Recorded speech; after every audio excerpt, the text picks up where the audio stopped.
I'm trying to wonder, like, how do you change somebody's paradigm from thinking centralized to thinking decentralized? Like, does that paradigm change how you approach managing or leading an engineering team in terms of how you approach the problems or the feature sets that you're building? How does somebody make that cognitive leap to go from centralized to decentralized thinking? And then does that have an impact in terms of how you set up and lead your engineering team? Yeah, that's interesting. I think that straight off the bat, the biggest difference between kind of centralized thinking and having this kind of walled garden versus decentralized is interoperability. It's like opening up access to your platform and having a mindset where you're building a great developer first environment, right? Because ultimately, what you want to do is lay the foundations for which other projects, other teams can build on top of. And so, as engineers are thinking about the projects we're building and features that we're developing, where there are opportunities to partner with other projects and offer great utility to our teams, we look to do so. So we actually, you mentioned DSO, that's a company and organization we partnered with and did their launch of BitCloud before they rebranded to DSO. And BitCloud is one application of many in their marketplace. But I think for us, what we look to do is ensure that we take a very kind of API-driven approach. I think Stripe has like best-in-class APIs, and I love to use that as a reference for our engineers. And really kind of thinking about, okay, we don't need to build everything full stack because there are a lot of opportunities here to partner with existing infrastructure companies, protocols, dApps, and anything in between. So how can we leverage that to best offer a rich product experience to our customers? And so for an example, if we were to decide and try and predict even which technology was going to win or be the leader, I think we'd always be behind. And so again, it plays into this like vision of being the most interoperable and accessible company, because for example, with NFTs, that's a hot topic this year, and many people are now finding their first experience of cryptocurrencies is actually buying some artwork, a lyric, some music, accessing some game. And what's interesting there is that most people know and have heard about OpenSea, but there are many other NFT marketplaces out there.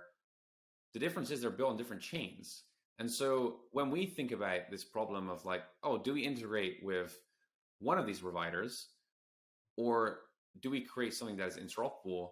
We're always going for the latter. So it's like thinking through, okay, if we want to be decentralized, for me, that really means how do we create the greatest accessibility to the projects that are out there in the space and provide that as a product to our customers.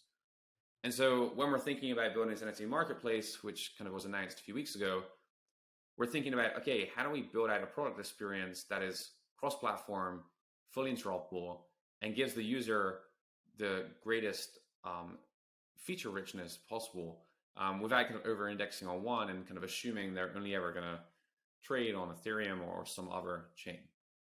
I think that paradigm of interoperability, I think, helps make that really clear. Is that like because I'm thinking of like, okay, if you're trying to make a transition into the industry, like understanding that the things that you're working on are probably going to be optimized for interoperability. And so coming in and thinking about that is probably a good frame of reference to start with. And the great thing is with like the decentralized web and Web3, like many of these projects are built in the open, right? And so you're seeing these huge companies getting built overnight where all of their software is available on GitHub. And so if you really want to understand the mechanics and build on top of it, you can dive in there and go through and understand how they're building it, why they're making certain decisions, and even contribute back, which is something that some of the team members also do to help kind of improve the community and improve the industry as a whole. So with that, like with a lot of the source code being available on GitHub, is that a place that you would encourage somebody who is like curious about learning more about the space to say like, go look, if you want to see what's going on, go look at some of the open source projects there to get exposure? Oh, definitely. I think this is a great resource, and you can set yourself a mini project, right? Create your own mini blockchain. I mean, there's many of these tutorials actually available on GitHub, or just look at some of the more simpler implementations available and really kind of understand what are the building blocks of a blockchain. How does it all work? How does it fit together? and what is securing your transaction and store of value, and why is that being relied upon at scale. And so yeah, GitHub I think is an invaluable resource, and it's actually also a great sourcing tool. I mean, we actually have hired a number of engineers through their contributions to our projects. All of our wallets are open source, and you can see full source code for all clients, Android, iOS, and web. And we had one engineer recently that we hired who for the last year has been sending us PR requests after PR request after PR request.